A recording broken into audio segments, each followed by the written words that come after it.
요즘 또 가장 많이 유행하는 단어가 4차 산업혁명 그리고 AI 시대입니다. 이러한 시대에 그러면 한국 교회, 기독교는 어떻게 가야 될 것인가? 또 이런 질문을 하게 됩니다. 저는 AI 시대에 대해서 제일 관심을 가져야 할 분들이 4차 산업이라니까 산업 분야에 있는 분들이 아니라 사실은 종교계에서 이 문제를 토론하고 앞으로 4차 산업혁명이라는 이름한테 오는 인공지능 시대, 즉 지금까지 생각을 할 수 있는 것은 동물도 아니고 식물도 아니고 물론 사물도 아니고 인간만이 생각을 할 수 있었죠. 그렇기 때문에 하나님과의 관계도 생겨나는 것이잖아요. 그렇기 때문에 인간보다 생각할 수 있는 존재라면은 하나님밖에 없는 거죠. 우린 조물이고 피조물이고. 그런데 여기에 생각하는 기계가, 컴퓨터 소프트가 진짜로 이제 만들어졌다. 바둑도 둔다, 얘들이. 이거는 인류가 생겨난 지 뭐 길게는 300만 년, 가까우면 30만 년, 그렇지 않으면 최소한도 농업사회로부터 쳐도 만 년. 이 안에 큰 사건인 거예요, 이거는. 뭐 나폴레온이 어떻게 했다, 뭐 알렉산더 대왕이 어떻게 했다, 이거 다 아무것도 안 해요. 이 알파고에다 대면. 안 그래요? 아, 그 사람들이 있는 거 가지고 이 사람이 뺏고 저 사람이 뺏은 거지 무슨 개벽 천지에서 인간이 막혔어요? 그런데 이 세상에 만물의 영장이라고 하는 것은 생각하는 힘은 인간밖에 없는데, 지능을 가진 건 인간밖에 없는데, 본능적 이런 거 말고 생각하고 뭐 바둑도 두고 뭘 이 계산도 할 줄 알고 그런 것이 인간의 손에 의해서 만들어졌다면, 그리고 그것이 만든 사람보다도 더 똑똑하다면, 하나님밖에 없었는데 우리보다 똑똑한 거는 이게 하나님이야? 인간이 하나님 만든 거예요? 우리가 조물주가 된 거예요? 하나님이 우리 만드셨다고 하는 거가 기독교에서 말하는 창조주 아닙니까? 그럼 우리가 알파고 만든 사람은 누구예요? 구글, 맞습니다. 하사비스지. 그럼 그 사람이 조물주야. 생각하는 거 하나 만들어서. 거기에 인공생명까지 해가지고 로보틱스 공학이 붙고 생물 그 바이오 테크놀로지가 붙고 나노 테크놀로지가 보면은 정말 사람처럼 이야기하고 허드 나오시면 분간 못하는 인간을 만드는 것이 시간 문제라는 거지. 지금까지는 하드웨어, 소프트웨어인데 앞으로는 웹웨어라는 것이 실제 단백질로 인간과 같은 뇌를 만드는 거예요.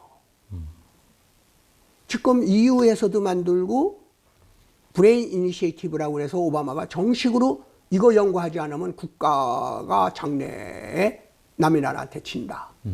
인공 뇌를 만드는 거예요, 지금. 수련뇌도 있고. 그래서 인간은 위물론자들이 탄소로 만들어진 거라고 그럽니다. 인간은 탄소에서 쭉 만들어졌어요. 그런데 실리콘이 탄소하고 모든 게 비슷해요. 오히려 더 생물체가 생긴다면 실리콘에서 나왔어야 하는데 웬일인지 탄소에서 나온 거예요. 유물론자들 얘기예요. 그래서 앞으로 실리콘에다가 지금 실리콘밸리에서 나왔잖아요. 에덴 동산이 아니라 실리콘밸리에서 나왔잖아요, 애들이. 이것을 규소인간, 실리콘 안드로이드가 나온다. 이게 시간 문제다. 그랬을 때 종교는, 교회는 어떻게 되느냐. 목사님들께서 또는 신자들이 지금 답변할 수 있어야 돼요. 진화론이 문제가 아니에요. 지금 나와요. 그걸 지금 뭔 얘기인 줄 아세요? 지금 당장 내 호주머니에 들어있는 스마트폰이 그게 인공지능이에요. 그러면 전화번호도 얘들이 다 알고, 날씨도 얘들이 다 알고, 친구 사진도 얘들이 먼저 다 알아서 분류해주고, 인간 할 거 뭐가 있어요? 저 휴대전화 찾아다니는 것밖에 할 일이 없어. 휴대전화 가끔 없어지잖아요. 그래서 진짜로 종교가 시작하는 거다. 왜? 모든 사람이 이 인공지능이 다 해주고 인간이 아무것도 할 일이 없으면은 그때는 정말 착한 사람, 남을 배려하지 않은 사람, 예. 사랑하는 사람, 이건 인공지능이 못하거든요. 그렇죠. 그러니까 지금까지는 똑똑한 사람이, IQ 높은 사람이 지배하던 세상인데 이제 AI가 생겨가지고 인간의 지능 가지고 우열을 따지던 시대가 지나고 다 평등해지면 네. 덕 있는 사람, 관용을 가진 사람, 하나님을 잘 믿는 사람, 이런 사람들이 희귀하니까 AI가 못하니까 이랬을 때 정말 진짜 의미로 인간이 하는 일은 기도할 줄 알고 영생, 생명에 대한 이구심을 가져야 되고 얘들이 없는 건 생명이에요. 먹고 배설 못해요. 얘들. 생식 못해요. 네. 이 생명에 대한 귀중함을 알게 되는 거예요. AI는 죽었다 깨내도 인간보다 똑똑하지만 생명이 못 되는 거예요. 그것을 바이오필리아라고 그러고 기계에 대한 사랑을 메카노필리아라고 해요. 그러면 AI가 메카노필리아는 다 했는데 뭘 못했어요? 생명으로 가는 이걸 못하는 거예요. 바이오필리아는 못하는 거예요. 네. 그러니까 앞으로는 무슨 시대가 와요? 생명화 시대가 온다. 그래서 내가 주장하는 것은 이미 디지로그 다음에 생명자본주의 쓴 것은 디지로그가 이게 AI거든요. 네. 디지털이 로봇이 되면은 예. 디지로그가 돼요. 그러면 수렵 채집 시대에서 농경 시대에서 산업 시대에서 정보 시대로 왔는데 그 다음에 뭐가 와요? 생명화 시대가 온다. 종교의 시대, 생명의 시대. 그러니까 오히려 진짜 종교는 AI 시대에 인간에게 마지막 희망을 주는 것은 네. 지성이 아니라 지성이 못하는, 얘들이 다 해도 못하는, 얘들은 이게 하나님 믿고 영성 없죠. 그러니까 그야말로 영성의 시대, 믿음의 시대, 보통 지능에 도달할 수 없는 마음과 덕성을 가진 사람이니까 이제는 가면 얘 우리 애가 똑똑합니다 이 말 절대 못하는 거예요. 그렇기 네. 때문에 계단을 올라갈 때 어린아이하고 노인들하고 여자하고 청년하고 계단을 올라가면은 힘센 사람이 제일 잘 올라갑니다. 네. 근데 엘리베이터를 타면 애나 어른이나 여자나 어때요? 똑같이 갑니다. 내립니다. 네. AI가 그런 거예요. 네. AI 엘리베이터를 타면은 IQ 50이나 IQ 300이나 똑같이 가는 거예요. 그 다음부터는 체력이 아니라 우리의 지능이었듯이 이젠 지능이 아니라 영역, 어떤 품성. 네. 감성, 네. 예술성 예. 이런 것들이 인간에게 주어진 것이고 직업도 이런 직업들이 남 도와주고 남 위로해주고 네. 소외된 사람 끌어안아주고 예. 지금 교회에서 하는 일 같은 거. 네. 네. 이런 사람이 똑똑한 사람보다 존경받고 그런 사람이 얻는 직업들 예. 이것이 AI가 못하는 직업들 그는 똑똑한 사람이 아니라 마음이 착한 사람이 할 수 있는 일들 예. 이것은 평가 기준이 달라지는 거다. 챗 GPT의 등장 이후 인공지능 기술에 대한 관심이 뜨겁습니다. 교계에서도 빠르게 발전하는 기술을 어떻게 활용해야 할지, 또 기술이 바꾸어낼 미래에 어떻게 대응해야 할지에 대해서 논의가 잇따르고 있는데요. 오늘은 그중에서도 교회 교육 문제에 초점을 맞춰서 인공지능 시대에 교회 학교 교육의 내용과 방향은 어떻게 돼야 할지 두 분의 패널과 함께 이야기 나눠보도록 하겠습니다. 오늘 패널을 소개해드리겠습니다. 먼저 아신대학교 기독교 교육학과 이수인 교수 나오셨습니다. 네, 안녕하세요. 장신대학교 기독교 교육학과 김성중 교수 나오셨습니다. 네, 안녕하세요. 네, 두 분 자리 감사합니다. 네. 오늘 아주 흥미로운 주제를 이제 다루게 되었는데요. 최근에 저희가 방송을 한번 하긴 했는데 이번에는 AI와 그다음에 기독교 교육 혹은 교회 학교 이런 주제로 얘기를 하려고 하는데 최근에 AI가 설교하고 예배를 같이 드리는 그런 실험이 있었는데 네네, 그렇죠. 보셨는지요? 네, 봤습니다. 네. 네, 굉장히 재미있게 봤고요. 네. 그리고 제가 이렇게 재미있게 볼 수밖에 없었던 게 사실 제가 저희 학교의 젊은 교수님들하고 지난 4월에 이 책을 냈어요. 챗 GPT 목사님 안녕하세요라고 하는 책을 냈는데요. 근데 사실 이 책을 냈을 때 주변에 많은 분들이 이런 얘기 많이 하셨습니다. 야, 너무 하는 거 아니야. 너무 많이 갔다. 챗GPT 뭐 나온 것도 뭐 이제 방금 나왔는데 챗GPT 목사가 뭐냐. 이런 얘기하면서 굉장히 비판 많이 하고 하셨거든요.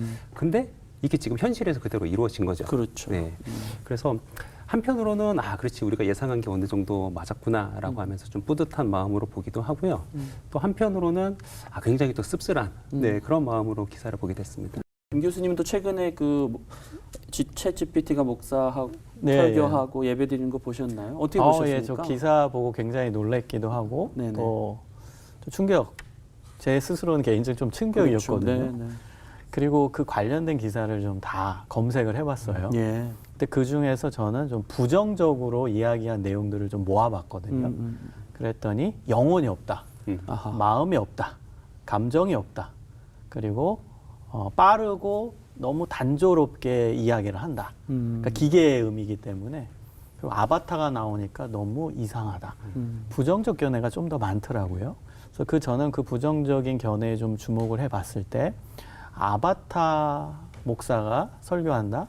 그거는 이제 영혼이 없고 또 마음이 없고 또 감정이 없으니까 존재라고 볼 수가 없기 때문에 설교라로 볼 수는 없다라는 결론이 되었어요. 그래서 이 부분에 대해서 저도 좀 생각하고 고민하면서 이제 윤리적인 부분에 있어서도 검증이 필요하고 또 신학적이고 또 교리적이고 또 기독교 교육적인 좀 성찰이 필요하지 않을까 그런 생각을 해보았습니다. 근데 한편에서는 이제 새로운 기술이 나올 때, 뭐 최근에 메타버스도 있었고요.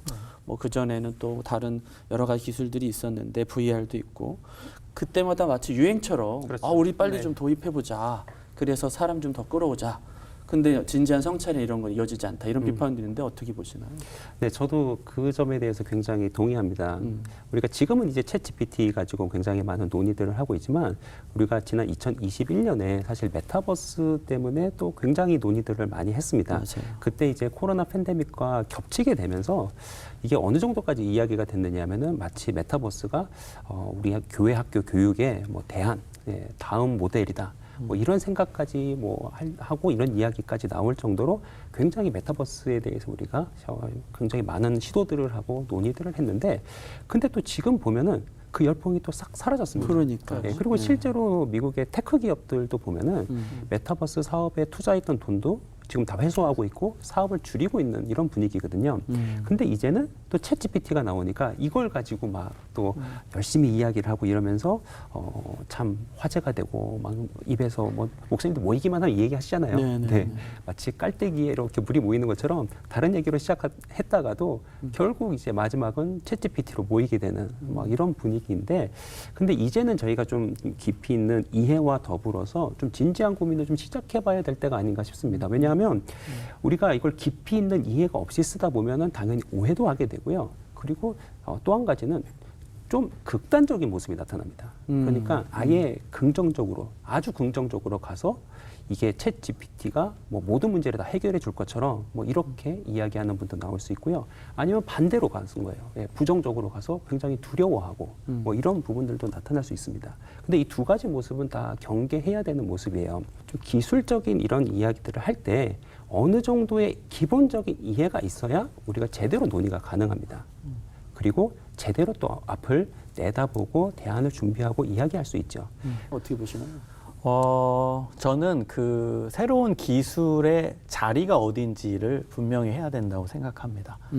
말씀하신 대로 뭐 메타버스도 인기를 끌다가 갑자기 또 시들해지고 모든 기술이라는 건 그렇거든요. 시들시들해지고 뭐 메타버스 같은 경우는 플랫폼 싸움 아닙니까? 그럼 지금 유행하는 플랫폼이 조금 있으면 또 다른 플랫폼으로 대체되고 그러면서 유행이 됐다가 시들해지고 유행이 됐다가 시들해지고 이게 기술의 특징인데 그럼 기술이라는 자리가 뭘까라고 했을 때는 저는 수단과 도구라고 확신합니다. 그러니까 목적이 있고 수단과 도구가 있는데 그 자리를 분명히 해야 그 기술이 기술로서 의미가 있다라고 생각을 해요.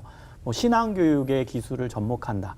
그럼 신앙교육이 목적이고 신앙 성장, 성숙이 목적이고 그리고 이제 그 기술들이 이제 수단과 도구가 되는 건데 수단과 도구가 목적이 되면 이제는 위험해지는 것이죠. 그래서 저는 그 자리매김을 하는 좀 성찰이 필요하다. 윤리적인 성찰, 교리적인 성찰, 뭐 신학적이고 성서적인 성찰이 필요하다라고 생각하고요.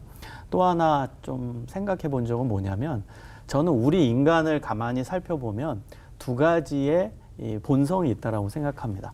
새로운 기술이 나오면 그것을 빨리 향유하고 싶은, 편리하게 향유하고 싶은 미래지향적인 본성과 또 예전의 그 따뜻한 감성과 또 인간미를 추구하는 그렇죠. 과거 회귀 본능이 있다라고 보거든요. 이 두 가지가 다 우리한테는 공존하고 있거든요.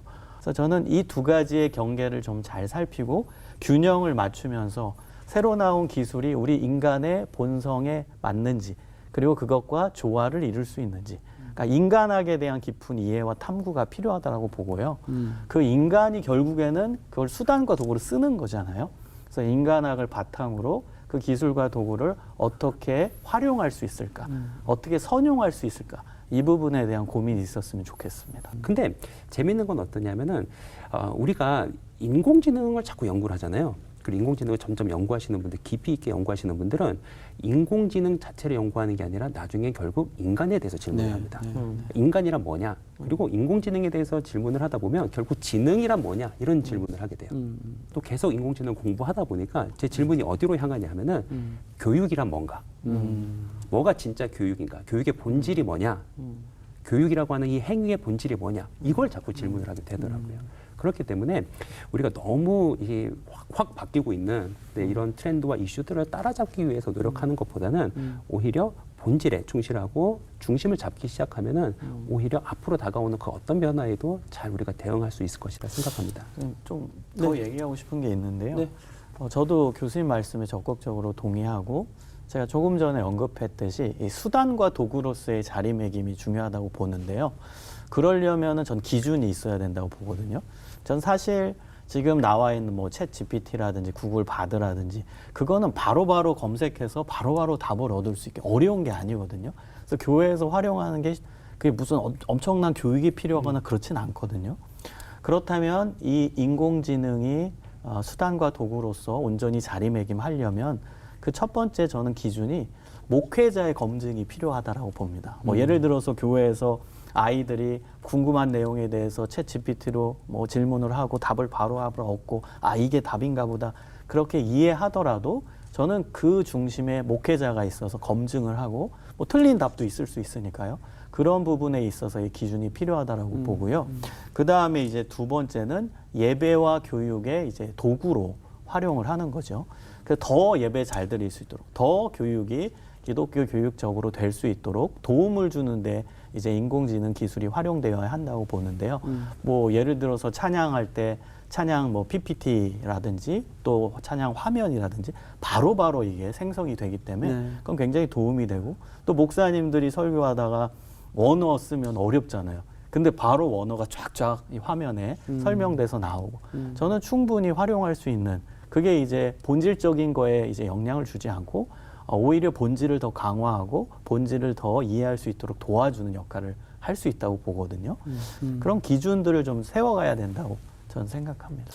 팬데믹 시대, 그러니까 이제 한 벌써 지난 3년 동안 비대면으로 예배를 드릴 수밖에 없었고 저희도 그때 토론 때 예배는 어떻게 되는데 교회 교육이 제일 어렵더라. 만나서 얘기를 해야 되는데 이 비대면을 어떻게 하냐. 뭐 이런 논의들이 좀 있었어요. 그래서 적극적으로 활용하던 교회도 있고 힘들어했던 교회도 있었는데 그때도 사실 찬반이 기술을 적극적으로 써야 된다.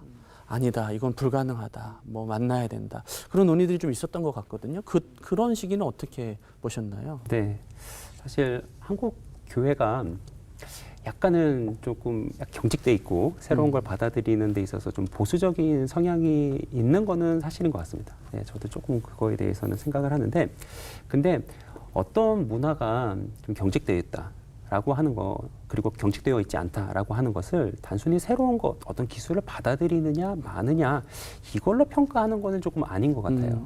제가 생각했을 때 중요한 거는 우리가 바른 방향으로 나아가고 본질을 회복하고 하는 데 있어서 그런 것을 변화하려고 할 때도 저항을 하는가? 이게 굉장히 중요한 것 같습니다.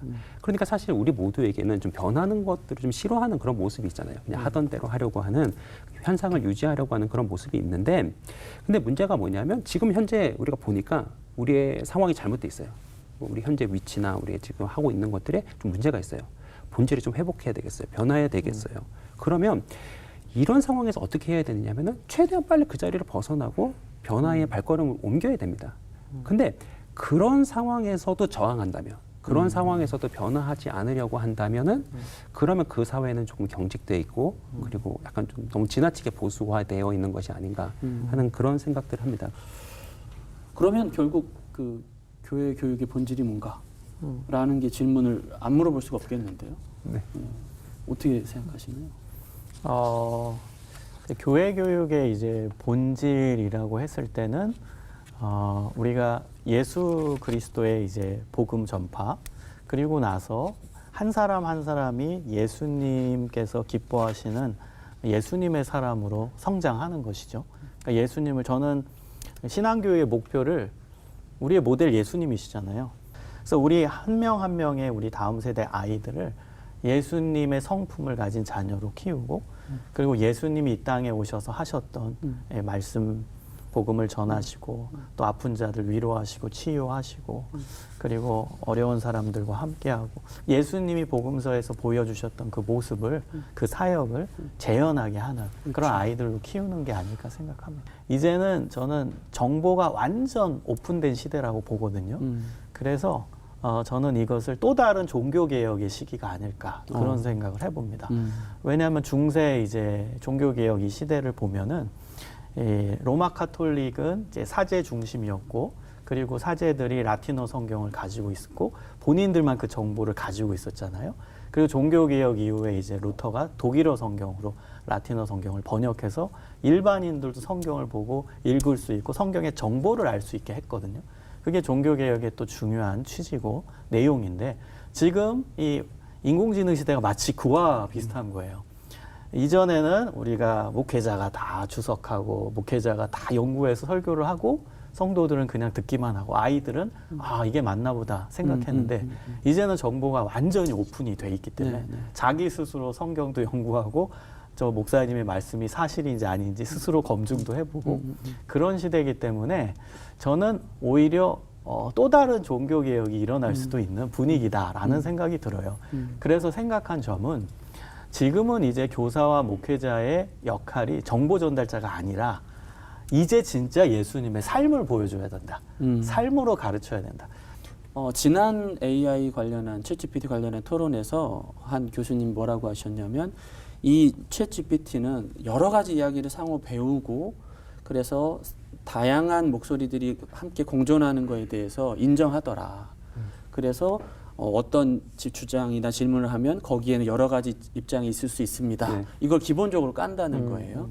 그래서 거기서의 어떤 답을 찾아가는 그런 면들을 장점으로 꼽았던 기억이 나는데, 기독교 안에도 여러 가지 생각이나 뭐 주장이나 그런 것들이 좀 이렇게 열릴 수 있는 것인지, 그런 방식으로 가는 게 교회 교육이 앞으로의 미래와 또 어떻게 연관이 되는 것인지, 아니면 제가 좀 지나치게 말하는 거지만 이것만 정답이야 라고 가르쳤던 게 교회 교육은 아니었는지, 근데 그런 방식의 교육이 젊은 사람들로 하여금 교회를 떠나게 한 건 아닌지, 뭐 이런 고민들이 네네. 있었거든요. 어떻게 보시나요? 저는 이제 사실은 우리가 좀 회복해야 되는 교회 교육의 본질이 세 가지라고 보는데요. 그중에 일단 첫 번째만 먼저 말씀을 드리면, 우리가 좀 깊이 있게 사고하고 비판적으로 성찰하도록 하는 신앙 교육을 우리가 좀 회복해야 하는 본질이 아닌가, 이런 생각을 해봅니다. 왜냐하면 아까도 이제 제가 이제 말씀드렸듯이 앞으로 생성형 AI를 쓰게 되면 당연히 좀 진짜 혼란스러운 그런 상황을 겪게 돼요. 그래서 당연히 비판적 사고력으로 우리가 잘 분별할 수 있는 이런 것들이 정말 필요한 시대가 됐는데, 단순히 그것뿐만 아니라 그냥 우리가 신앙을 제대로 가지고 살아가기 위해서도 이 비판적 사고력은 필요합니다. 왜냐하면 한국 교회 이 이단 문제가 심각하잖아요. 그렇죠. 근데 왜 그렇게 넘어가느냐 하면, 그동안 한국 교회에서 제대로 이렇게 좀 신앙을 비판적으로 생각하고 성찰하고, 그리고 무엇보다 질문하고, 네, 내가 궁금한 게 생기면 질문하고, 이렇게 신앙생활 하도록 한 것이 아니라 좀 덮어놓고 믿고, 지금 말씀하셨듯이 그냥 뭐 이게 답이야. 그러니까 이건 믿어. 이런 식으로 조그만 반지성주의적으로 우리가 신앙을 가르치고 한 것들이 있지 않나 하는 그런 생각들이 듭니다. 신앙 교육에 있어서 우리가 너무 아이들의 질문을 그동안 막았다라고 생각해요. 질문이 없이 그냥 이거야, 이거 받아들여, 야 그냥 이게 맞는 거야. 근데 학생들은 이제 머릿속에서 궁금하거든요. 질문이 있는데 그 질문을 허용하지 않았던 문화가 있었죠. 그래서 오히려 이 인공지능 시대에는 아이들이 질문할 수 있게 해주는 시대라고 보기 때문에 그 부분을 좀 더 강화해야 되지 않을까 생각하고요. 저는 지금 우리 한국 교회 교회 교육의 문제를 조금 이야기하고 싶은데요. 그 부분이 저는 지금 인공지능 시대의 문화와 원칙과 완전 반대라고 생각하거든요. 인공지능의 원리, 그다음 원칙은 개별적 교육, 맞춤식 교육, 그다음 즉각적 피드백 제공이거든요. 그 세 가지가 굉장히 중요합니다. 그러니까 개별적인 학생들의 학습 능력, 그리고 수준, 또 개별적인 관심에 맞게끔 바로바로 교육이 이루어지는 게 지금 인공지능 시대고, 그리고 바로바로 피드백을 주잖아요. 근데 한국 교회 교육은 요 세 가지가 안 되고 있다고 저는 진단하거든요. 개별적인 교육도 없고, 맞춤식 교육도 없고, 또 즉각적인 피드백도 없지요. 그 안에는 모태신앙도 있고, 목회자 자녀도 있고, 그다음 지금 갓 교회 처음 온 아이들도 있다고요. 제가 비유로 드는 것은 덧셈 뺄셈 하는 아이와 미적분하는 아이가 같은 수학 수업을 듣고 있는 거예요. 전 그렇게 비유하고 싶거든요.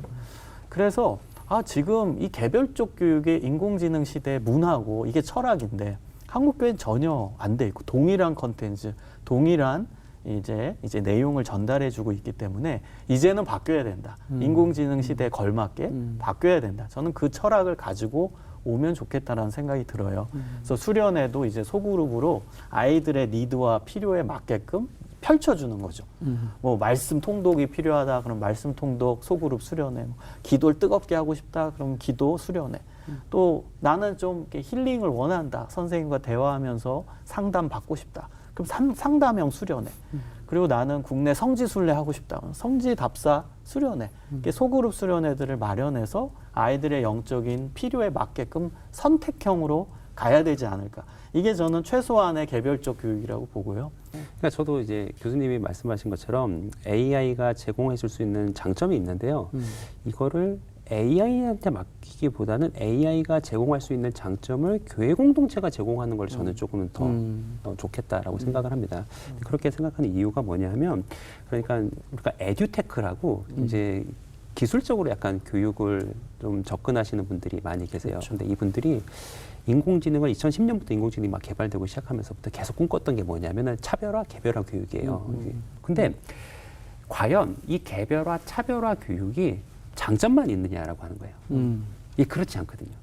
우리가 개별화, 차별화 교육, 차별화 교육은 모르겠는데 개별화 교육을 우리가 뼈저리게 경험한 게 언제였냐면은 2020년에 저희가 비대면 때문에 아이들이 학교를 다 못 갔잖아요. 다 집에서 각자 개별적으로 수업을 들었습니다. 그렇죠. 네. 어떤 상황이 벌어졌냐면은 아주 난리가 났었어요. 네.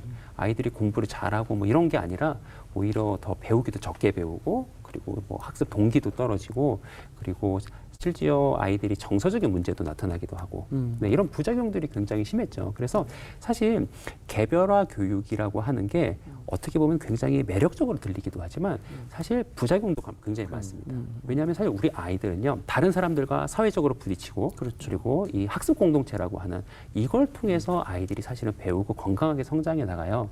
요즘 뇌과학자들이 이야기하는 게 뭐냐면, 우리 아이들의 인간의 뇌는 고립된 뇌로 살아가도록 만들어지고 디자인된 것이 아니라 다른 사람이랑 상호작용하면서 뇌가 발전하고 성장하도록 디자인이 돼 있더라. 이런 것들을 이제 연구하면서 발견하게 됐습니다. 그러니까 이 아이들을 우리가 개별화하고 차별화해서 이 인공지능에다가 해가지고 인공지능이 교육시키도록 하는 거, 이게 얼핏 보면 되게 좋은 것 같지만 오히려 아이들이 건강하게 사회성 속에서 학습 공동체 속에서 다른 사람과 상호작용하면서 건강하게 성장할 수 있는 거를 막을 수도 있는 겁니다. 막을 수도 있다. 장점도 있고 단점도 있는 겁니다. 저는 교수님 말씀 적극적으로 동의하고요. 저는 공동체 안에서의 인공지능이라고 표현하고 싶어요. 교회가 가장 잘해왔던, 교회 교육이 가장 잘해왔던 부분이 공동체거든요. 공동체를 가장 많이 강조했고 공동체 프로그램이 제일 많이 개발된 곳이 교회입니다. 교회 교육은 그 강점을 가지고 있기 때문에 저는 인공지능의 가장 큰 약점이 바로 개별화라고 봐요. 이게 아이러니죠. 개별화 때문에 좋지만 또 개별화 때문에 고립될 수도 있고 또 개인주의 시대 속에 살아갈 수가 있기 때문에 우리 아이들을 이제 공동체 안으로 끌어들여야 되고 인공지능을 활용하거나 인공지능을 좀 선용할 때도 공동체 안에서라는 전제를 저는 꼭 전제로 달아야 된다라고 봅니다. 그래서 소그룹을 강조한 것은 최소한의 공동체죠. 근데 그 소그룹이 좀 다양해졌으면 좋겠어요. 아이들 취미 그거를 좀 인정해주면서 동아리도 만들어서 뭐 한 달에 한 번은 공과 안 하고 동아리 소그룹에 들어가는 거고 또 뭐 2달에 한 번은 또래 공동체끼리 모이게 하는 그 소그룹에 들어가게 하고 그다음 봉사 팀별로 모이게 하고 그래서 그 동질 소그룹을 다양하게 경험해 준다면 이 아이들이 인공지능 시대에 살지만 공동체성은 강화할 수 있다라고 보고요. 교사들도 마찬가지라고 봐요. 교사 교육에 대해서도 우리가 좀 고민을 해봐야 되는데 교사 교육도 지금 많이 시들시들해졌거든요. 그리고 교사 교육 한다고 해도 선생님들이 기대감이 없어요. 그 가운데서 인공지능을 활용하면 흥미를 생길 수도 있겠죠. 그러나 그 또한 혼자 하다 보면 집에서 하지. 그럼 안 오잖아요. 교육을 교회에서 한다고 해도. 그래서 저는 무조건 이 AI 기술을 활용한다 했을 때 그 전제를 공동체라는 전제를 뒀으면 좋겠습니다. 사실 말씀이 그렇게 많이 기억에 남지는 않습니다. 몇 가지 중요한 말씀은 우리 삶에 이렇게 우리 마음에 잘 새겨져 있지만 대체로 보면은 우리 머릿속에 있는 신앙의 기억을 되돌아보면은 대체로 신앙의 경험입니다. 그러니까 하나님을 만났던 경험, 네. 우리가 기도하고 은혜 받았던 경험, 교회에서 따뜻하게 환대받고 그리고 좋은 시간을 보냈던 경험, 심지어 뭐 수련회 가서 마피아를 했던 뭐 이런 경험들이죠. 이런 것들이 기억에 남습니다. 그리고 의외로 우리의 신앙을 붙잡아주는 게 그 경험들이에요. 그렇죠. 어른 성도들이 우리에 대해서 기도해주고 선생님이 우리를 붙잡아주고 우리가 공동체에서 경험했던 그 경험들이 사실 우리를 굉장히 붙잡아줍니다. 당연히 인지적인 면으로 우리가 배운 것도 신앙의 기초가 되는 건 맞아요. 근데 경험도 사실은 굉장히 중요하거든요. 근데 우리가 여기에 대해서 너무 가치를 안 뒀다라고 하는 겁니다. 그렇죠. 이 균형을 좀 회복하는 게 좋겠다 싶은 거예요. 예수 중심, 예수님 중심으로 이제 모두가 이제 하나다. 예수 안에서는 헬라인이나 유대인이나 남자나 여자나 뭐 종이나 자유자나 하나이니라 이 말씀처럼 우리가 예수 안에 있다. 그러면은 나랑 좀 뭐 달라도 그리고 내 생각과 좀 달라도 교회 안에서 다를 수 있잖아요. 그래도 우리는 예수 믿는 예수 사람이다. 예수 제자다. 이런 부분에 있어서 하나가 될 수 있는 끈이 있고 중요한 철학이라고 보고요. 이것을 이제 가진 학생들이 그럼 우리 예수님 말씀하신 이웃 사랑, 이웃도 우리 공동체다. 그러면서 이웃을 품으시고 교회 바깥에 있는 우리 주변의 학생의 입장에서는 학교 공동체 안에서 또 학원 공동체 안에서 그 교회 외에 있는 사람들을 이웃 사랑의 개념에서 품을 수 있는 공동체. 근데 그런 어떤 가르침이나 네. 어떤 정신을 AI는 안 가르치나요? 아니면 교회가 더 잘할 수 있다라는 말씀이신가요? 교회가 실제화할 수 있다라고 저는 실제화할 수 말씀드리고 있다. 싶습니다. 네, AI가 말은 할 수 있죠. 말은 설명을 할 할 수 수는 있죠. 그러나 그것을 이 시대에 실제로 보여주고 구현할 수 있는 거는 교회 공동체가 답이라고 생각하는 거예요. 저는 이수인 교수님 말씀이 정답이라고 보는 게요. AI는 가르쳐 줄 수 있지만 경험과 체험할 수는 그러게요. 없게 하거든요. 그럼 공동체, 예수 안에 있다라는 것을 실제 함께 하면서 체험하고 그 안에서 섬김의 훈련도 해보고 또 다른 학생들의 발을 씻겨주는 경험도 하고 이거는 AI로 할 수는 없잖아요. 그렇죠. 그러니까 그 체험과 또 그 경험을 통해서 아 우리는 예수님 안에 하나구나. 이걸 실제 경험할 수 있고 실제 깨닫게 될 수 있다고 보는 것이죠. 저는 앞으로 이제 좀 우리가 회복해야 될 교육의 본질이 세 가지라고 봅니다. 그래서 첫 번째 아까 제가 말씀을 드렸던 깊이 있게 사고하고 비판적으로 성찰하는 이런 교육으로 교육의 본질이 좀 회복돼야 되고 그리고 두 번째는 삶을 통해서 가르치고 배우는 신앙교육. 그 얘기. 네, 그리고 세 번째는 또 교수님 말씀하셨듯이 공동체 중심의 신앙교육. 이 세 가지가 앞으로 이제 인공지능 시대에도 우리가 대비할 수 있는 신앙교육이라고 생각하는데 일단 뭐 첫 번째는 말씀을 드렸으니까 두 번째부터 말씀을 드리면 우리가 삶을 통해서 가르치고 배우는 게 진짜 중요하거든요. 왜냐하면 인공지능은 삶으로 가르치지 못합니다. 우리 아까도 그 말씀은 다 하셨지만 그렇기 때문에 교사가 삶으로 모범을 보이고 가르치는 것도 굉장히 중요하고 근데 저는 이 두 번째가 더 중요하다고 생각해요. 삶으로 배우는 거. 삶으로 배우는 거 이게 더 중요하다고 생각하는데 왜 그렇게 생각하느냐면은 그동안 한국 교회가 교육을 할 때 굉장히 좀 약간 주지적인, 주지주의적인, 너무 인지적인 차원에서만 교육을 많이 했어요. 근데 이게 너무 조금 지나치게 그쪽으로만 갔다 싶은 생각이 듭니다. 혹시 마지막으로 정리하시면서 네. 하고 싶은 말씀, 못하신 말씀 있으시면 부탁드리겠습니다. 사실 저는 이 인공지능 열풍이 약간 반갑기도 합니다. 왜 그러냐면은 사실 그 이전에는 교육의 본질 이야기해도 사실은 잘 안 들어주셨어요. 네. 그리고 교육의 본질을 이야기할 채널 자체도 없었습니다. 근데 재밌게도 인공지능 시대에 이게 대안이 됩니다라고 이야기하니까 지금 이렇게 방송을 통해서도 이야기 나눌 수 있고 또 목사님들이 뭐 강의를 들어주시기도 하고 그렇습니다. 그래서 사실 그런 면에서 좀 반갑기도 한데 그러나 들어주시기만 하지 말고 실제로 우리가 좀 변해야 되는 거니까 네 그래서 실제적인 변화의 노력들을 좀 해나갔으면 좋겠고요. 개인적으로 제가 이 인공지능 시대를 대비하는 데 있어서 가장 효과적인 그리고 교회에서 가장 쉽게 할 수 있는 그 실천 그리고 교육적인 대안을 하나 이제 소개를 해드리고 저는 이제 마무리를 해보고 싶은데요. 그게 뭐냐 하면 제가 이제 올해 인공지능 열풍이 시작되면서 개인적으로 시작한 일이 하나 있습니다. 그게 뭐냐 하면 지역사회 청소년들이랑 청소년 북클럽을 시작했어요. 그래서 중학교 1학년부터 시작해가지고 고등학교 1학년까지 총 8명의 아이들이랑 같이 매주 한 권의 책을 읽고요. 어떤 이야기 하느냐면은 아까 이제 교수님도 말씀하셨지만 앞으로 인공지능 시대가 오면은 우리가 꼭 필요한 역량이 좀 깊이 사고하는 사고력도 필요하고 질문하는 능력이 필요하다라고 하는 건데 근데 지금 이거를 저희가 이제 북클럽에서 아이들이 하고 있는 거예요. 저는 이런 것들이 인공지능 시대를 대비하는 가장 효과적인 교육의 대안이 아닌가 하는 그런 생각이 듭니다. 물론 이제 기본적인 디지털 리터러시나 인공지능 리터러시를 우리가 또 공부하고 하는 것도 필요하겠지만 그러나 뭐 복잡하고 거창한 뭐 기술적인 거 우리가 인공지능 안 만들어도요. 사실은 이런 교육적인 실천들을 통해서 얼마든지 우리가 다음 세대들이 이 인공지능 시대를 잘 살아갈 수 있는 그런 사람들로 키워낼 수 있습니다. 물론 이 북클럽이라고 하는 게 기존의 교회에서 해왔던 강의나 성경 공부의 중심의 교육과는 약간 결은 좀 다를 수 있습니다. 결은 좀 다를 수 있는데 근데 제가 아까 이제 그런 얘기 드렸잖아요. 깊이 있게 사고하고 또 비판적으로 성찰할 수 있는 신앙 교육을 해야 되고 또 삶을 통해서 가르치고 배우고 그리고 마지막으로 공동체 중심의 신앙 교육해야 된다. 뭐 이게 우리가 좀 회복해야 되는 본질이 아닌가 하는 이런 얘기 드렸는데 이게 북클럽을 하니까 또 되더라고요.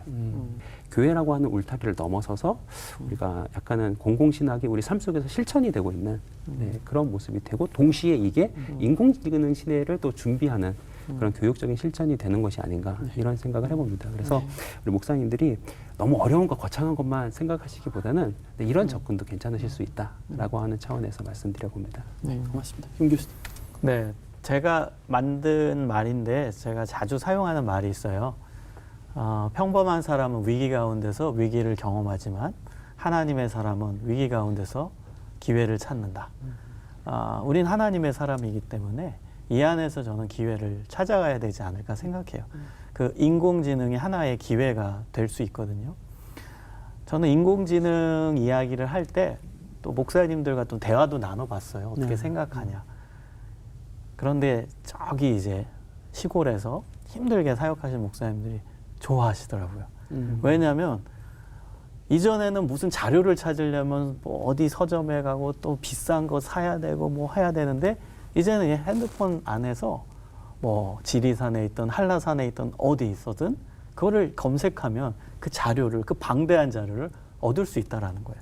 목회적 도움도 되고 교육적 도움도 돼서 충분히 어디서든 작은 교회든 큰 교회든 힘든 교회든 경제적으로 어렵든 그다음에 재정이 없어서 뭘 사지 못하더라도 요거 하나로 가능하다라는 그런 이야기를 좀 들었거든요. 그래서 이게 하나의 또 기회가 되지 않을까. 교사들한테도 목회자들한테도 또 기회로 다가가지 않을까. 그러나 그것이 기회가 되려면 분명한 기준은 있어야 되죠. 그래서 그 기준을 마련하는 작업을 교단 연합으로 그다음에 이제 신학교도 연합하고 다양한 기독 연구소들 또 IT 회사, 기독 재단들이 연합해서 이 기준들을 마련해 가야 된다고 생각합니다. 그리고 또 하나는 우리가 공동체를 계속 강조했는데 그 공동체가 우리 안에서 동심원 구조로 넓혀져서 우리의 주변 이웃들을 품고 우리의 마을을 품고 그래서 뭐 마을 공동체도 우리 기독교계에서 강조하잖아요. 그게 공공신학적 관점에서도 굉장히 중요한 실천이고 또 이 교수님께서 북클럽 말씀하신 게 그 하나의 실천이기 때문에 이걸 학생들이 머리로서만 혹은 정보로서만 AI 기술을 활용하는 게 아니라 그거와 덧붙여서 아는 만큼 실천하는 많이 알 거예요. 이제는 바로바로 답이 나오니까. 근데 아는 만큼 실제 삶에서 실천하는 교육으로 연결시켜야 되지 않을까. 그래야 온전한 교육, 또 종합적인 교육이 되지 않을까 생각을 합니다. 그런 부분을 제가 강조하고 싶습니다. 네, 고맙습니다. 아유, 고민할 것들이 많고 또 해 나가야 될 게 많지만 이런 진지한 토론들이 교회 교육을 또 미래를 바꾸는 데 도움 잘 활용됐으면 좋겠습니다. 오늘 말씀 감사합니다. 네, 감사합니다. 요즘 사회 각 부분에 걸쳐서 가장 큰 변화를 일으키고 있는 것이 바로 인공지능, AI가 아닌가 싶습니다. 교회와 목회자 사이에서도 과연 어떻게 대응해야 할지 고민이 많은 현실인데요. 이 시간엔 AI 시대, 교회의 대응은 어떻게 해야 할지 AI 안전연구소 소장을 맡고 있는 서울여대 정보보호학부 김명주 교수 초대해서 얘기 나눕니다. 교수님 안녕하세요. 네, 안녕하세요. 제가 방금 AI 안전연구소 소장을 맡고 있다고 네. 소개해드렸는데 이게 어떤 기관인가요? 그 AI의 이제 부작용이나 엮이는 위험 이런 것들이 많이 지금 드러나고 있는데 이거를 개인이나 단체가 아니라 국가 차원에서 좀 처리를 해야겠다라고 그래서 이제 작년에 영국부터 만들기 시작했습니다. 그래서 현재 4개 나라가 만들었고 우리나라도 이번에 이제 5번째로 만든 게 AI 안전연구소라고 보시면 됩니다. 국가기관인가요? 네, 국가에서 만든 연구소라고 예. 보시면 됩니다. 예, 제가 서울여대 정보보호학부 교수라고도 소개해드렸어요. 네. 교수님 소개 좀 해주시죠. 서울여대는 지금 올해 제가 온 지 30년 됐고요. 처음에는 이제 컴퓨터학과로 왔다가 정보보호학과를 분리시켜서 현재까지 정보보호학부 교수로 있고 이제 정보 활동들을 최근에 많이 하다가 주로 보안을 하게 되면 되게 윤리를 같이 해요. 예. 그래서 윤리를 하면서 인터넷 윤리하다가 최근에 이제 AI 윤리, 그러면서 AI 윤리 정책 기술을 이제 아우르다 보니까 이제 이번에 AI 안전연구소장 이제 초대 소장을 공채할 때 제가 이제 기도하면서 하나님이 부르실 것 같다는 이제 확신이 있어서 이제 지원을 했고 마지막까지 인도를 받아서 결국 이제 안전연구소장직을 맡게 됐습니다. 예, 그 컴퓨터 정보통신 분야 전문가신데 네, 저희 프로그램은 신앙 프로그램이에요. 그렇죠. 예, 교수님 사실은 신앙도- 이제 예. 서울여대가 기독교 대학이에요. 예, 기독교 대학이고 제가 학부 석사 박사를 서울대 컴퓨터학을 했는데 이제 대학 다닐 때 제가 선교단체를 통해서 예수 영접을 하고 그때부터 선교사의 꿈이 있었어요. 그래서 선교사 목회자의 꿈이 있어서 계속 이제 신학 공부를 하고 싶었는데 이제 부모님이 당시에는 이제 반대를 하셨고 그래서 계속 컴퓨터를 공부하다가 그럼 이제 기독교 대학을 가자. 그래서 이제 인도받은 게 서울여자대학교였습니다. 예. 네. 그래서 근래에 AI 관련해서는 전문가로 이렇게 왕성하게 활동하시면서 네. 기독교계 안에서는 이제 신학 전공하신 분들과 함께 네. AI와 윤리에 대해서 그렇죠. 활발한 연구 활동하고 계시죠. 네. 아무래도 제가 뭐 신학 공부를 정식으로 하지 않았기 때문에 그쪽은 좀 일천하지만 그 AI 윤리를 한 7년, 8년 정도 국가에서 했었거든요. 위원장도 하고. 이제 그러다 보니까 그 안에서 제가 크리스천인 걸 아신 분들은 기독교는 AI에 대해서 어떤 생각을 가지고 있어라고 질문을 옛날에 받았는데 예. 아무 생각이 없다고 예. 아직 AI 잘 모를 때고 깊이 생각 안 했다고 해서 약간 좀 부끄러운 대답이긴 한데 그때부터 제가 이쪽에 좀 기도를 하면서 하나님 이제 이 AI도 하나님 주신 또 새로운 청지기 직분의 대상이니까 정말 잘 다뤄야겠구나 하는 생각이 들어서 이제 계속 교회도 이전에 특강을 많이 다녔습니다. 예. 7, 8년 전에도 제가 특강 다닌 교회만 꼽으니까 한 70군데, 80군데 정도 되는 것 같고요. 최근에 이제 AI 윤리가 급부상을 하면서 이제 다시 좀 매스컴하고 연결돼서 좀 특강을 다시 하는 것 같습니다. 예. 그래서 오늘은 AI에 대해서 그리고 AI를 교회가 어떻게 해석하고 대응해야 될지에 대해서 이야기를 좀 들어보겠습니다.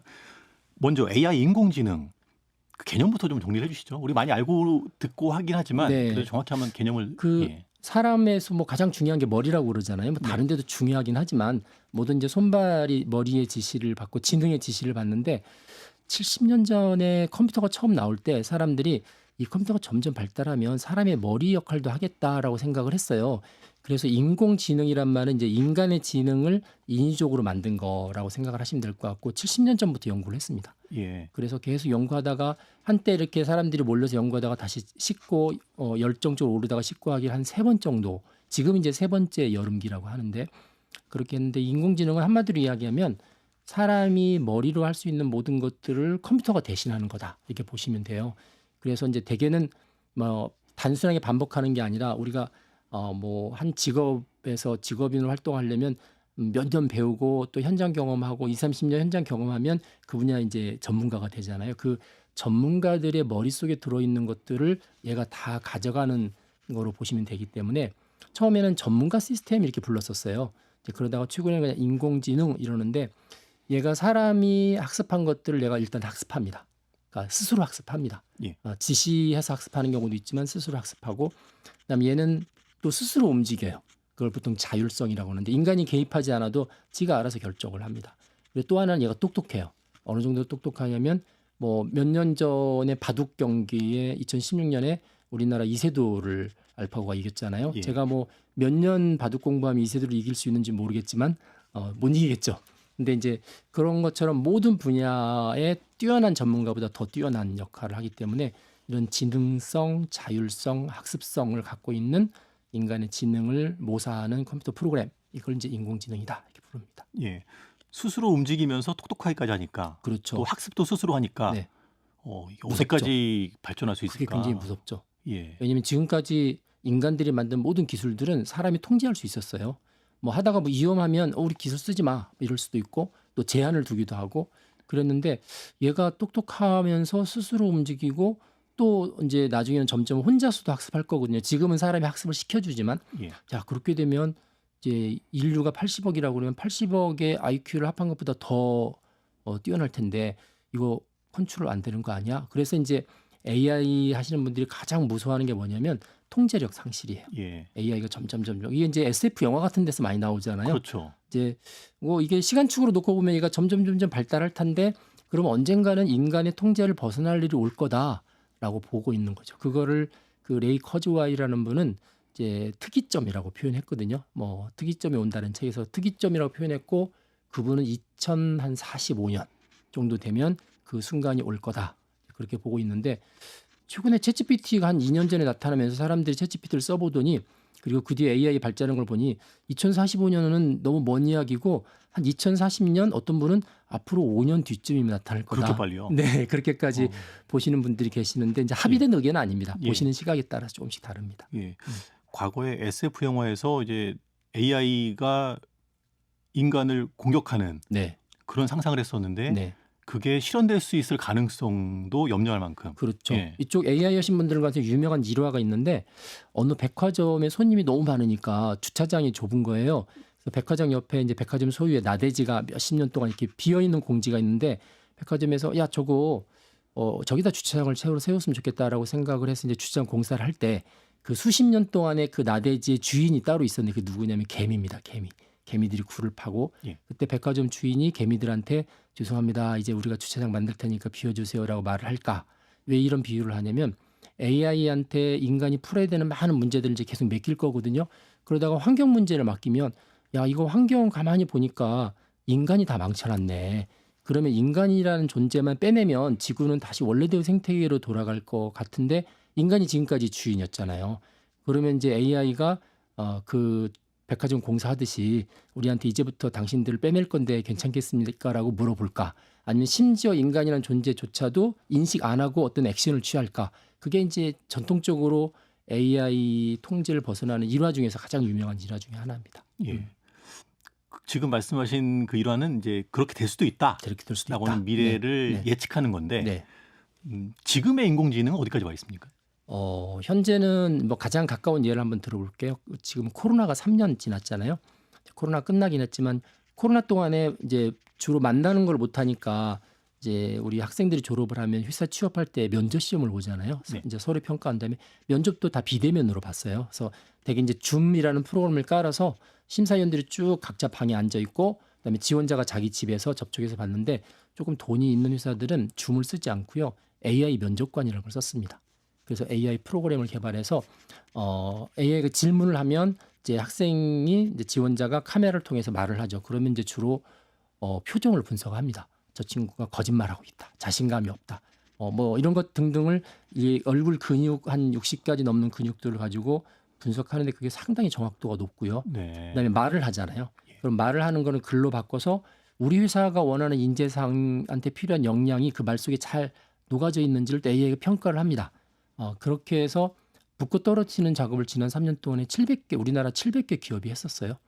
이제 코로나 끝나도 이 부분들이 사람 면접관보다 더 공정하다고 소문이 나니까 코로나 끝났는데도 계속 쓰고 싶어하는 회사들이 대단히 많고요.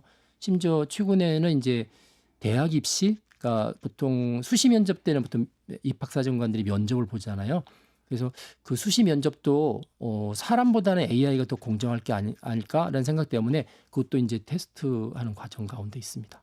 네, 그 정도까지 예, 들어왔고요. 그리고 이제 가장 또 일반적인 거는 자동차죠.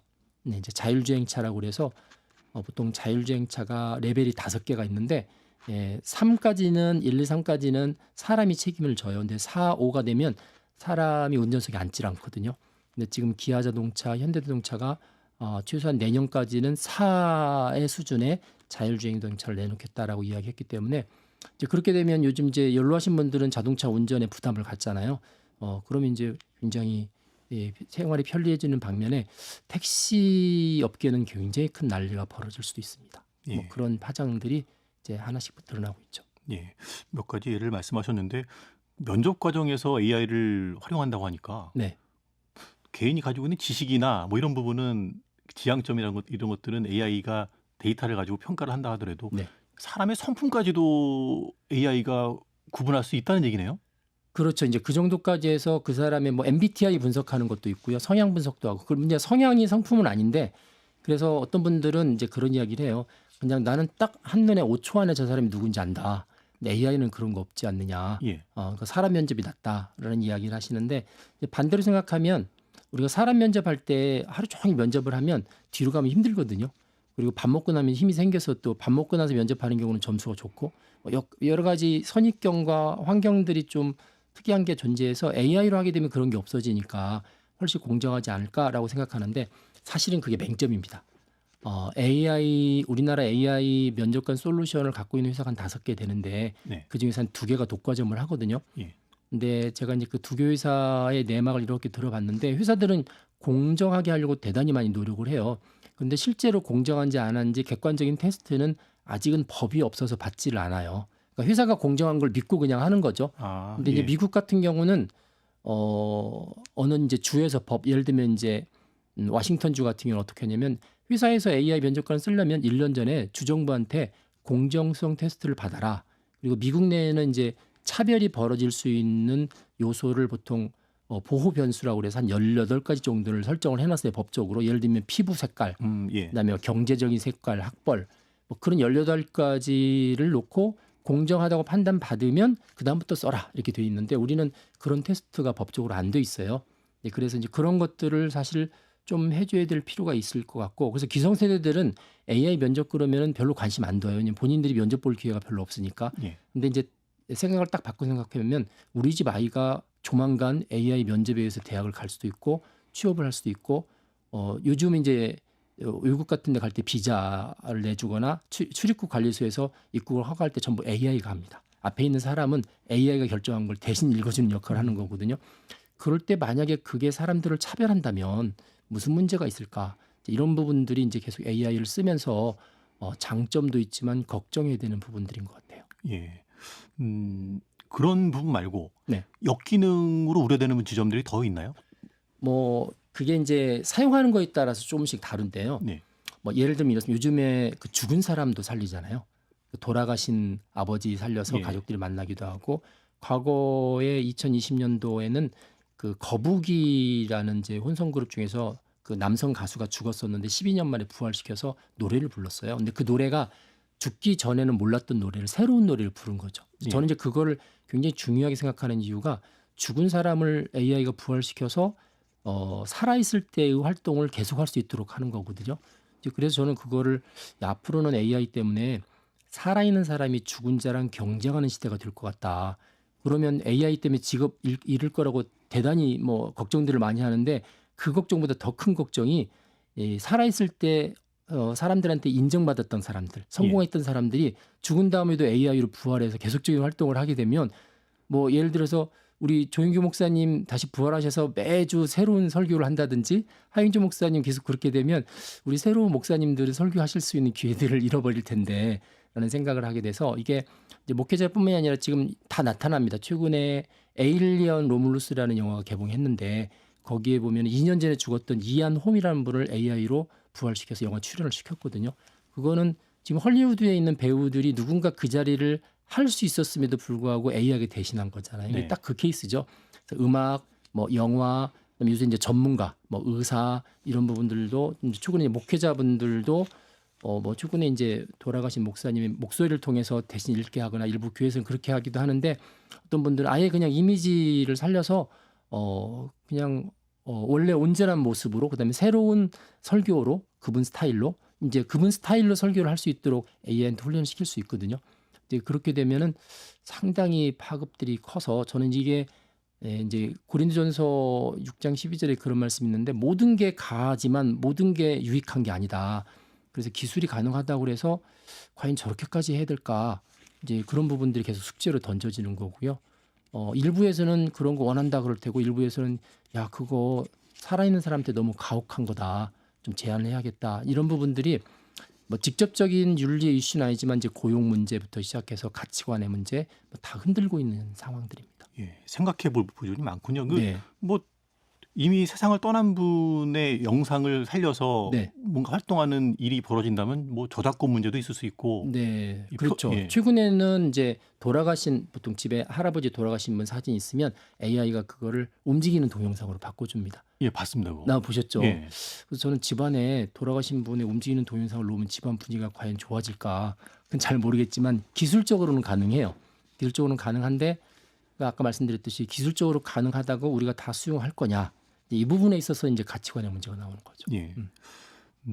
무한하게 뭐든지 할 수 있는 어떤 기술이 발전하는 그 네. 현실에서 네, 그래도 부작용을 줄이기 위해서 법이 필요한 거 아니겠습니까? 그렇죠. 아까 이제 미국에서 공정성 테스트를 네. 둔다고 하셨는데 네. 뭐 유럽에서는 인공지능법 같은 제도도 만들어지고 맞습니다. 있다고. 인공지능법은 사실 한 3년, 4년 전에 이미 윤리를 만들어서 공표를 했고요. 그 리뷰 과정을 쭉 통해서 이제 법으로 만들어졌고 올해 8월부터 실행이 됐습니다. 그리고 실행이 됐는데 앞으로 2년간 더 유예 기간을 더 둬서 부작용이 더 뭐가 있을까 좀 더 보고 있는데 이제 유럽의 인공지능법은 특징이 있어요. 뭐냐면 인공지능을 딱 하나의 기준으로 나눴거든요. 위험입니다. 얘가 너무 위험한 경우는 만들지 말자. 심지어 만드는 거 금지가 법안에 이렇게 명시가 되어 있는데 예를 들면 이런 겁니다. 어린아이들이라든지 좀 멘탈이 약한 사람들을 AI가 정신을 이렇게 조작한다고 그럴까 지휘하는 거지. 일종의 가스라이팅. 예. 그거 못한다. 그거 절대 그거 하는 거 만들면 안 된다. 이런 게 있고 그다음에 공공장소에서 특정한 사람을 이렇게 얼굴이라든지 뭐 이런 걸로 인식을 해서 그러면서 그 사람을 범인으로 잡아내거나 수감하거나 뭐 체포하거나 이게 공공의 장소에서 그렇게 실시간으로 어떤 사람의 어떤 행동과 신분을 제어하는 거 하면 안 된다. 뭐 이런 식으로 이렇게 한 몇 가지가 명시가 되어 있고요.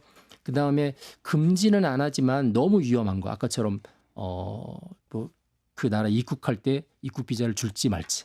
그다음에 회사에 들어갈 때 면접할 때 그 사람의 이제 인생의 방향을 가늠을 하는 거죠. 이런 것들은 매우 위험하기 때문에 얘들은 처음부터 어떤 부작용이 있는지 충분히 조사도 하고 그다음에 필요한 테스트도 다 거치고 뭐 이런 식으로 이제 분리를 해놨습니다. 분리를 해놨기 때문에 남들보다 훨씬 이제 위험이라는 키워드 가지고 법을 만들었고 우리나라는 계속 지난 21대 국회에서 법이 한 7, 8개 올라갔는데 통과가 안 됐고요. 현재도 한 10개가 올라가 있는데 아직 우리 여야 국회의원분들께서 사이좋게 좀 되셔서 통과를 해 주셔야 되는데 잘 안 되고 있어서 뭐 법이라는 게 완벽할 수 없잖아요. 처음에 이제 만들어 놓고 또 문제 생기면 고치고 해야 되기 때문에 이제 이미 EU에서 만들고 했기 때문에 좀 법을 만들어서 어느 정도 국민들한테 좀 투명하게 보여주고 특히 사업하시는 분들은 규제를 할지 말지 막 고민하면 사업 못 하시거든요. 불투명해서. 그러니까 그런 것들도 분명하게 해주는 게 필요하다라는 생각을 합니다. 기준을 정해주는 게 필요하겠군요. 맞습니다. 예. 네. 법이 없다는 얘기는 뭐 지금 말씀하셨던 위험할 수 있는 것들도 지금 우리나라에서는 얼마든지 시도해 볼 수 있다는 얘기예요. 그게 지지난달에 딥페이크 사건이 있었잖아요. 우리나라 전체가 다 시끌시끌했고 그다음에 특히 초중고 학생들이 관련돼 있었던 건인데 예. 이건 엄밀히 따지면 법도 제대로 마련돼 있지 않았고 거기다가 윤리 교육도 안 돼 있었기 때문에 벌어졌던 사건이에요. 그래서 기술은 다 퍼져 있는데 그 기술의 이면에 악용하면 어떤 일이 벌어지는지 어른들이 아이들한테 교육도 안 시켰고 아이들은 그걸 장난처럼 막 가지고 놀았으니까 네. 제가 볼 때는 윤리와 법이 다 펑크났던 사건이다. 그래서 이제 이게 어른들이 볼 때는 아이들이 굉장히 위험해진 상태가 벌어진 거죠. 예. 그렇다면 이런 AI 인공지능을 교회 안에서는 지금 어떻게 활용되고 있는가 뭐 좀 살펴봤으면 하는데요. 네. 목회자와 뭐 성도들 다양하게 활용하고 있죠. 지금 보면 이제 요새 챗GPT 같은 경우는 주로 글을 쓰잖아요. 예. 근데 이제 그림 보통 이제 생성형 AI라고 그래서 AI가 글도 쓰고 그림도 그리고 그다음에 영상도 만들고 음악도 만듭니다. 그래서 요즘 이제 작곡하는 그런 AI들이 많이 있는데 그래서 이제 보통 교회에서 홍보 영상 같은 거 할 때 그 아주 간단한 그 가사를 주고 곡을 아주 재밌게 만드는데 그냥 몇 시간이면 아주 그냥 프로처럼 만듭니다. 그래서 미디어 선교나 미디어 홍보에는 대단히 많이 쓰이고 있고요. 그리고 이제 이건 이제 목사님들이 말씀하실 건데 설교를 써달라고 하면 설교를 써줍니다. AI가. 그렇죠. 그래서 목사님들 어떤 분들은 이제 그런 이야기 했으라고요. 뭐 막 개척교회 하시는 분들은 새벽교회부터 일주일에 써야 되는 설교가 막 10여 편이 넘는데 그거 다 앉아서 못 쓰니까 챗GPT 도움을 받으면 편하다. 뭐 그런 이야기도 하시는데 이제 그런 식으로 글 쓰는 데 있어서는 이제 평균 이상의 걸 써줘요. 네. 뭐 그리고 어떤 분들은 이제 대회배 대표 기도 하시는 분들도 기도문도 써주더라. 그래서 이제 그런 도움들을 많이 받는데 이게 과연 옳은 거냐 아니면 지금 그렇게 도움 받는 거가 일반적인 문화로 자리 잡을 거냐 하는 논의들이 좀 필요한 것 같고요. 미디어 쪽에서는 굉장히 효율적으로 많이 사용을 하고 있는 것 같습니다. 예. AI의 도움을 받는 것이 옳은지 그른지에 대해서는 논의가 되고 있으니까 네. 뭐 무엇이 정답이다라고 말할 수는 없는 건가요? 그렇죠. 현재는 이걸 이제 어떻게 보냐면 문화로 봐요. 문화라는 예. 게 사람 살아가는 방식이잖아요. 그러니까 AI가 없을 때 사람 살아가는 방식과 교회도 교회 생활하는 방식이 있는데 AI가 들어오니까 이제 여러 가지 좀 바뀌잖아요. 그러니까 예를 들면 이렇습니다.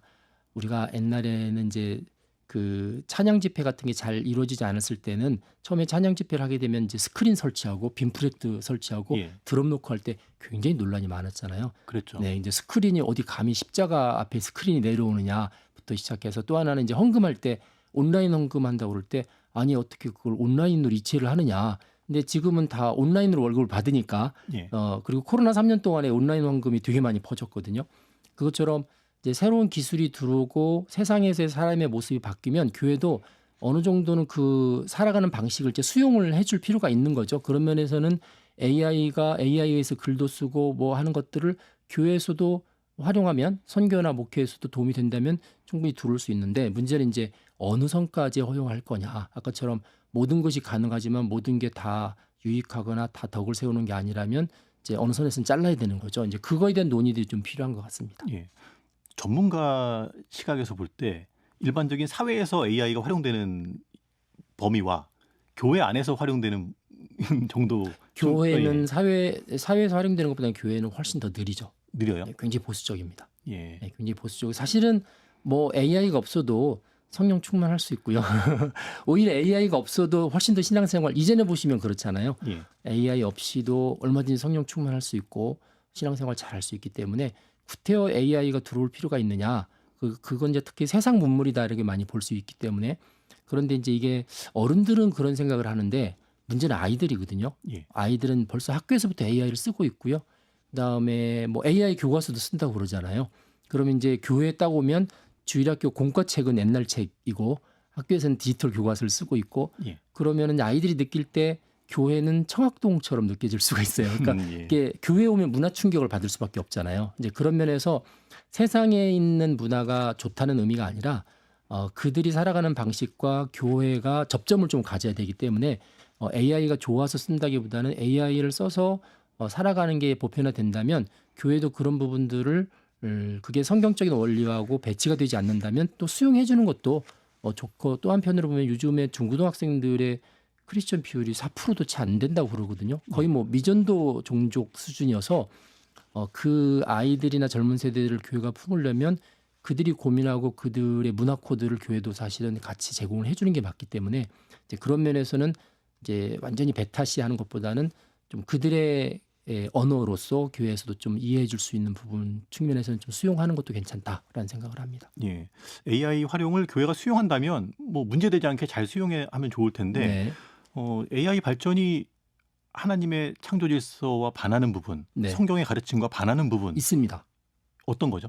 분명히 있습니다. 그러니까 뭐 예를 들면 제가 이제 아까 죽은 사람을 다시 살리는 사건도 이야기했는데 사실 죽음이라는 단어는 기독교에서 굉장히 중요하게 생각하잖아요. 예. 왜냐하면 부활하고 연결되어 있기 때문에 그래서 최근에 AI를 통해서 자꾸 자기들이라 하면 이제 크리스천이 아닌 사람들이 예. 디지털 부활이라는 표현을 써요. 아, 기독교적 예. 용어를 써서 그 마치 언뜻 들으면 세상에도 부활이 있는 것처럼 심지어 이제 요새 미국의 트럼프를 도왔던 일론 머스크 같은 경우는 이 사람은 디지털 부활이 아니라 생물학적 부활까지도 꿈꾸는 사람이거든요.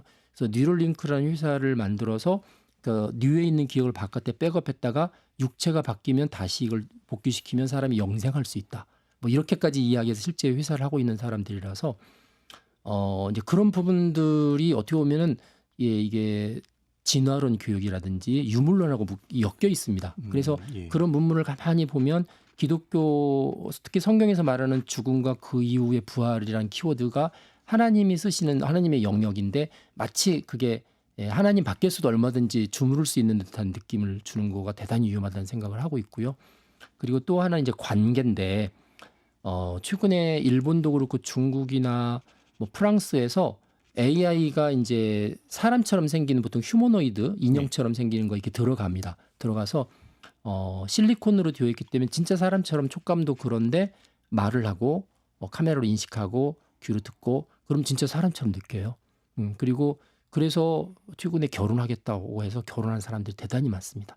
법적으로 결혼이 허용이 안 되기 때문에 되게 이제 사실혼처럼 사는데 그게 생각보다 많고 우리나라도 작년부터 생기기 시작했고요. 그러다 보면 이제 이 방송을 들으시는 어르신들 가운데서 우리 집 손주 며느리, 뭐 우리 집 아들 며느리가 사람이 아닐 수 있다는 생각을 안 해보신 적이 없으실 거 아니에요. 그렇죠. 근데 그런 나라들은 이미 있고 이게 이제 저는 왜 걱정하냐면 최근에 보면은 이제 결혼은 그냥 개인의 행복을 위한 자유 선택을 하고 간주해서 결혼에 대한 사회적인 인식에 대해서 왜 사회가 간섭하느냐. 그래서 이제 흔히 말해서 동성혼도 이야기 나오는 거잖아요. 그러니까 이전에는 자기 집 며느리가 아들일 줄은 전혀 생각 못 했는데 미국은 50개 주는 이게 동성혼이 합헌이잖아요. 그런데 이제 조금 더 지나니까 자기 집 며느리가 사람이 아닐 줄 모르는 시대까지 오는 거라서 이런 부분들은 개인의 선택, 기술이 가능하니까 개인의 선호도, 개인의 행복을 위한 선호도로 그냥 놔둘 거냐. 아니면 교회가 그런 부분에 대해서 뭔가 올바른 말을 하고 옳지 못하고 옳지 못하다고 이야기하면서 뭐 실질적으로 그런 걸 허용하는 거를 허용하지 않는 그런 강한 주장을 내세울 거냐 하는 부분도 사실 이제 보면서 대응을 해야 되는 부분들인데 이게 굉장히 중요한 게 뭐냐면 한번 들어오면 걷어낼 수가 없어요. 이 디지털 기술의 특징이 보통 이걸 비가역적 변화라고 하는데 어느 기술이든지 너무 편하기 때문에 들어오면 그게 많은 문제가 생겨도 걷어낼 수 없거든요. 그래서 이제 그런 문제가 생길 것 같으면 처음부터 사실은 그 강하게 그런 이제 메시지를 낼 필요가 있는데 저는 이제 그렇게 AI하고 결혼하고 AI하고 뭐 하고 관계를 대체하는 거죠. 심지어 최근에는 AI를 가지고 친구처럼 AI 친구, 보통 소셜 로봇이라고 하는데 친구처럼 지내는 것도 대단히 위험하다고 생각하거든요.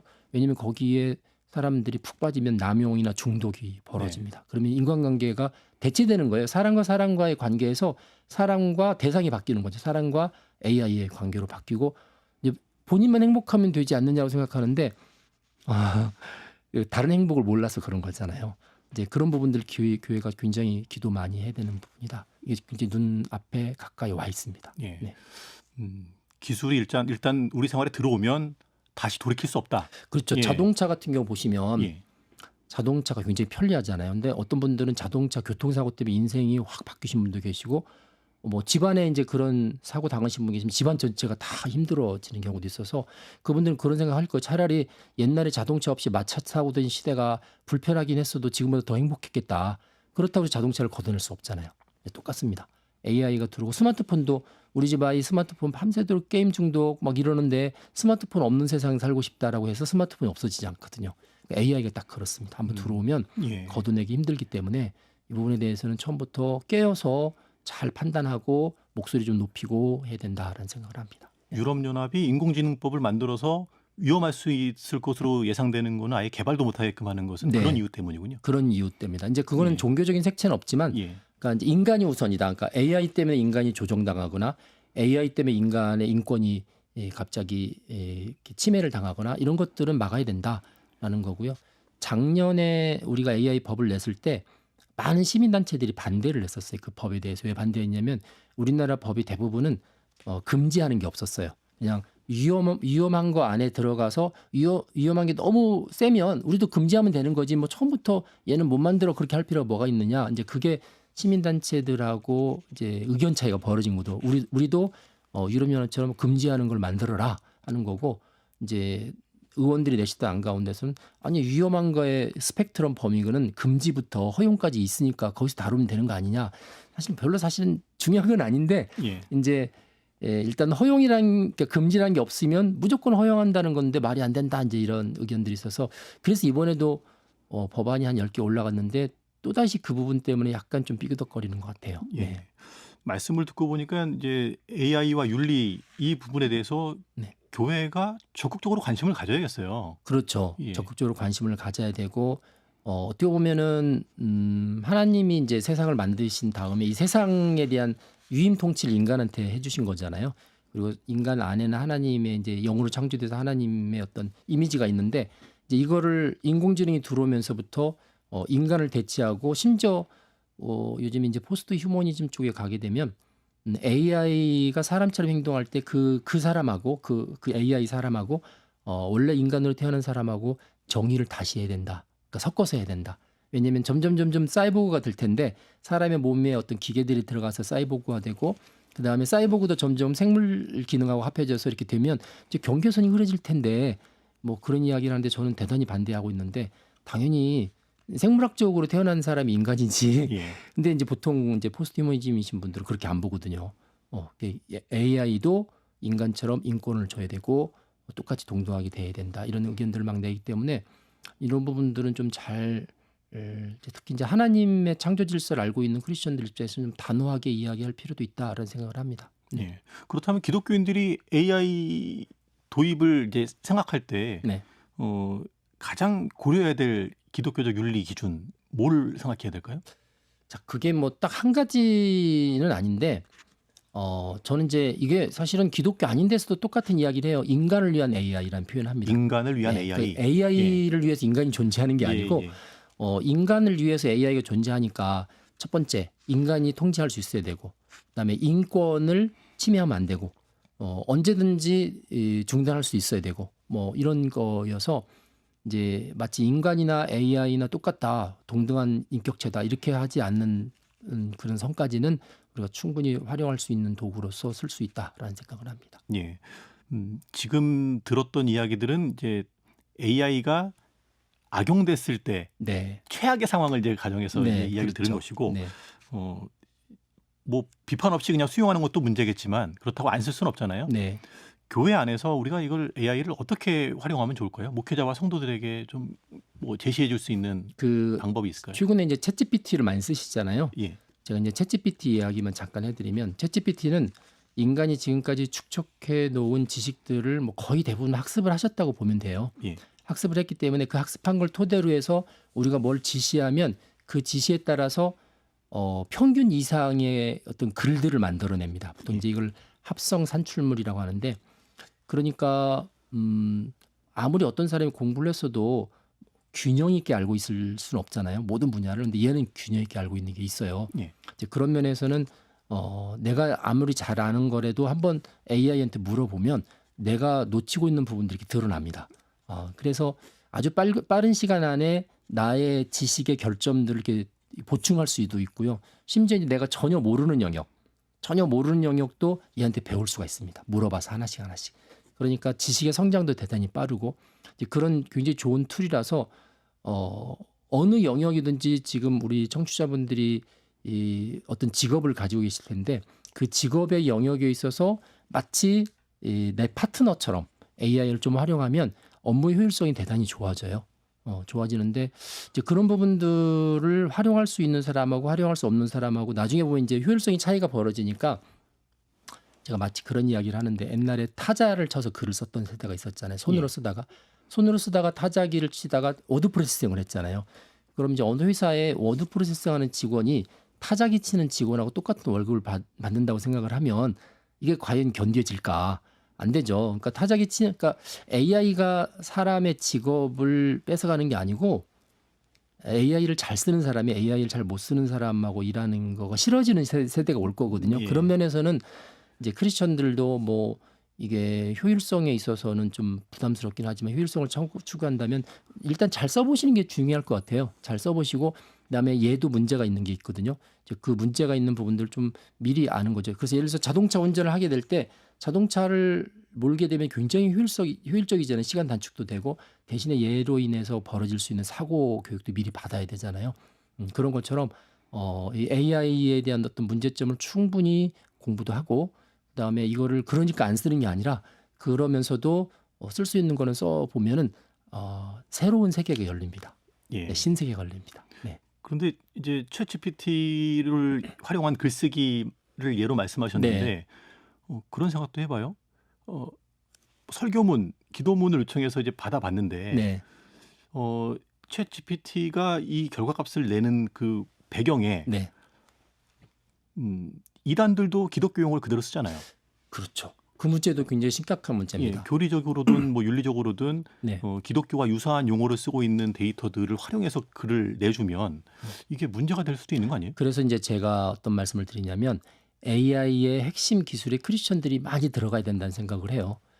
특히 최근에 이제 이단이라고 불리우는 많은 그 개신교계의 이단들이 있잖아요. 네. AI를 대단히 많이 합니다. 그래서 자기들의 잘못된 교리를 계속 양산을 합니다. 인터넷상에서. 양산을 하면 그 다음에 나오는 AI가 인터넷에 그 글을 읽어가서 학습을 하거든요. 그러면은 정통 교단에서 주장하는 그 데이터보다 이단에서 만든 데이터가 많아지면 얘가 그쪽으로 쏠리거든요. 이제 그런 현상이 대단히 중요하기 때문에 그래서 이걸 그냥 우리가 방치하고 둘 게 아니라 좀 적극적으로 엔지니어도 기르고 예. 그다음에 어떤 그런 그 AI 정통의 답을 AI가 할 수 있도록 좀 신경을 써야 되는 부분이 있는데 그래서 제가 이제 청직이라고 표현하는 거예요. 예. AI도 우리가 방치하면 되는 게 아니고 앞으로 AI 시대라고 그러면 당연히 AI 안에서 올바른 성경의 가르침이 나타나야 되고 그다음에 AI가 하는 답들이 성경적 가치관을 잘 반영하도록 돼야 되기 때문에 그거를 난 크리스천들한테 다 맡긴 상태에서는 우리가 수세에 몰릴 수밖에 없거든요. 이전에 그런 적이 있었는데 그 원자력 발전소 만들 때 지금은 이제 안전하지만 옛날에 원자력 발전소 만들면 얘가 상황에 따라서 위험해지잖아요. 피폭도 당하고 사고 생기면 누군가 그 자리를 지켜야 되는데 그래서 캐톨릭에서 신부님들 가운데 원자력을 공부를 시켜서 엔지니어로 이렇게 투입을 한 적이 있었거든요. 예. 그분들은 사고 생기면 순교하라는 거잖아요. 끝까지 지켜서. 제가 이제 약간 그런 생각을 합니다. AI가 발전해 나가는데 상당히 많은 부분은 편하겠지만 어떤 부분은 분명히 기독교적 가치관하고 상충되는 부분이 생길 거고 그럴 경우에 가장 보통 코어라고 하는데 가장 핵심까지 크리스천들이 좀 들어가서 어떤 할 수 있는 자격이나 능력들을 가지고 있으면 이제 그런 부분에서 또 하나님 쓰실 수 있다는 생각을 해요. 근데 이제 그게 없으면 우리는 계속 밖에서 항변하고 그러다가 마이너 그룹이 되는 거라서 그래서 하나님이 주신 거라면 역시 우리가 청지기 직분의 대상으로 생각을 하고 많은 젊은이나 요즘 어린아이들도 미래에 이런 기술들의 핵심에 좀 나갔으면 좋겠다. 신앙을 가진 사람들이 그런 생각을 해봅니다. 예. 기술이 정말 빠르게 변하고 있어요. 네. 뭐 일상에 적용되는 기술 자체가 너무 그 시간을 정말 짧은 시간에 막 다양한 일들을 할 수 있게끔 바뀌고 있는데 맞습니다. 그리스도인들도 교회는 물론이고 뭐 일상생활에서도 쓸 수밖에 없잖아요. 네. 그 가운데서 그리스도인의 신앙의 정체성을 지키면서 이걸 활용할 수 있는 그런 지혜가 필요할 것 같아요. 끝으로 맞습니다. 당부의 말씀 한 말씀해 주시죠. 저도 이제 선교단체 활동을 하다 보니까 설교를 좀 많이 할 때 기회가 있었어요. 근데 설교라는 게 이제 기도하면서 설교문을 딱 한 일주일 전에 준비해 놓고 막상 강단에 서면 설교문 쓰여진 대로 안 나갈 때가 많습니다. 네. 기도에 따라서. 그래서 결국은 챗GPT가 어떤 글을 써주고 뭐 자료를 주지만 그걸 이렇게 읽어보면서 자기 안에 자기만의 생각과 가치관이 있으면 얼마든지 고칠 수 있고요. 그걸 무시할 수도 있고.